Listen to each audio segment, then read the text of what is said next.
and the Gonzaga Bulldogs are the #1 seed, expected to come out with the automatic bid. They're a lock either way, of course, into the NCAA tournament, but something to look for is how they react coming off the first loss of the season for this team. Joining us right now is the play-by-play voice of the Bulldogs, Tom Hudson, joining us here on the show. Good morning, Tom. How are you?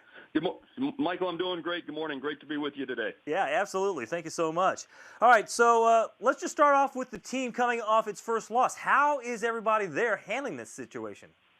There was a lot of disappointment on Saturday. I think a lot of the emotion of senior night and, the fact that you had a chance to make it to 30-0 and make history. I think that the fans were really disappointed. I think the team was disappointed. But you know what? They're also frustrated, I think, in a very good way. We had Shem Karnowski on our coaches show on Monday afternoon, and Shem was still kind of a little frustrated by the fact that they let that one get away against BYU on Saturday. So, I know there's always that debate on, is it good to lose or, is that a silly thing to say? But the guys seem to be a little bit fired up after what happened on Saturday. All right. Well, we'll see what happens here this weekend in Vegas. But getting back to that game, what was BYU able to do that no other team this season has done?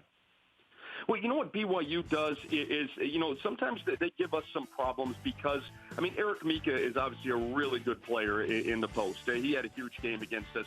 But, they've got guards who can run around and knock down shots from anywhere. They'll pull up and shoot a 28-footer and not even think about it. And Dave Rose, their head coach, is very comfortable with them doing that. And you feel like you defend them really well, and then all of a sudden you've got a guy who's, falling out of bounds and knocks down a three, and you give them credit for that, and I think they came in really with a sense of nothing to lose. I went back and watched the game, and it was kind of interesting to watch kind of how, they were playing so, with just so much freedom, and they were so loose.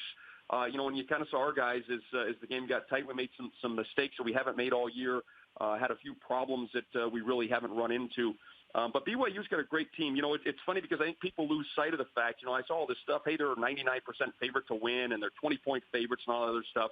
BYU has, 5 guys on their roster that have scored, this season between 23 and 39 points. They've got some offensive firepower, and they did a nice job of coming out and answering when we got ahead really big and making some big shots, and all the credit to them.